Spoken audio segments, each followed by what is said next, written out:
Hey, what's going on, everybody? It's the CD guy, Johnny Z here. Thank you so much for tuning back into the channel, and today we're going to take a look at Night 3 of Power Trip featuring Metallica and Tool. Just like with Nights 1 and 2, I was able to watch the show through a bunch of really cool live streams, so really happy about that. Despite not being there in person, I was able to follow along with the show. Various live streams, like I said, and staying up into the late hours of the night despite the time zone difference here just to get all of the information on Power Trip. So that said, let's get started with Tool and their set list, which you guys can see right over here. Really solid set list, in my opinion. 12 tracks here in total. They kick things off with Zombie. You have The Pot, Fear Inoculum, Rosetta Stone, Push It, 46 and 2, Pneuma, The Grudge, Invincible, Stinkfist, Swamp Song, and Inema to close things out. I really enjoyed this set list. I think it's a very solid one. You have a lot of songs on here that, if you're not a fan of Tool, maybe not the best fit for a festival crowd like this, so I think in terms of audience engagement, there was definitely a disconnect there, I think that a lot of fans of, of rock and metal who aren't necessarily fans of Tool may have not enjoyed some of the more atmospheric tracks in this set. But at the end of the day, if you're a fan of Tool, I think this is a pretty darn solid set list here, in my opinion. And they did include a few gems in there as well, which, as a Tool fan myself, I think is pretty cool. Tool, however, did create some controversy amongst people who were at the show live for having no close-up shots of the band on the big screen, utilizing the screen for visualizers instead. So, leave it to Tool to do something to mess with 90,000 people. But, from a visual standpoint, I thought it looked great. Matched the ambience of the music and the light show as well. So, if I were there, though, however, in 70,000 deep in a group of 90,000 people and couldn't see the stage well, I understand I'd probably be a little bit annoyed too for the money that I paid. So I get that if you were there live and you were all the way in the back, you couldn't see the band really well, and they were like little dots, hundreds of feet away, and there were no big screen visualizers or anything like that. I would be annoyed at that too. So I totally understand why some people in attendance were quite ticked off that Tool would do that. So it makes sense that Tool would want to do something unorthodox, seeing that they are,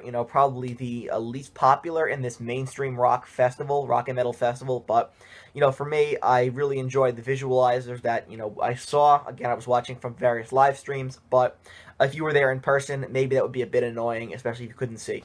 I think Tool did the best job of every band of capturing the crispest sound, I think, which can be tricky to do in an outdoor venue, right? And, of course, I think their setlist ruled, so I'm not necessarily surprised, though, if they didn't go over all that well amongst, some of the people in the audience, considering this is a predominantly mainstream rock and metal festival, and the visual conditions were less than optimal for those who were far away. But if you're a fan of Tool, chances are you were pleased with their set as well. Let's move on now to Metallica. Makes sense that the biggest metal band in the world would close out Night 3, the final night of the festival, and you can see their set list right over here. Get things started with Whiplash, Creeping Death, For Whom the Bell Tolls, Enter Sandman at track number 4, getting that one out of the way early.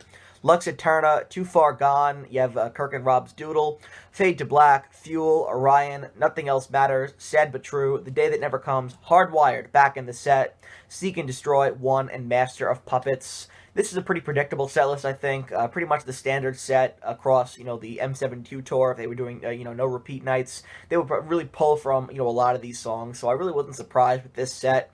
Hardwired being the only real surprise, in my opinion. They always throw out one song that I wasn't expecting in their set, so I do enjoy that Metallica do that from time to time. So Hardwired is back in the set list. I think that's pretty cool.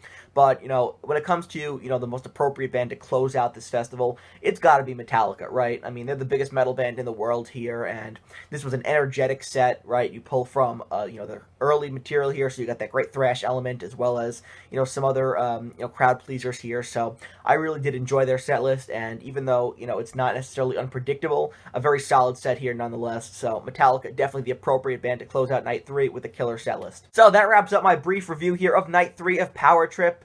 I'm going to be uploading again later today. I'm going to be ranking each performance here by all 6 bands, so you definitely want to stay tuned for that. Please be sure to turn on the bell for notifications so you don't miss a new upload, including the one coming later this afternoon. Be sure to give this video a thumbs up, subscribe to the channel down below, turn on the bell for notifications like I said, and look it down in the comment section. What did you think of Tool and Metallica at Power Trip? I want to hear all your thoughts down in the comment section below. And until next time, it's the CD guy, Johnny Z, signing off. Take care, everybody.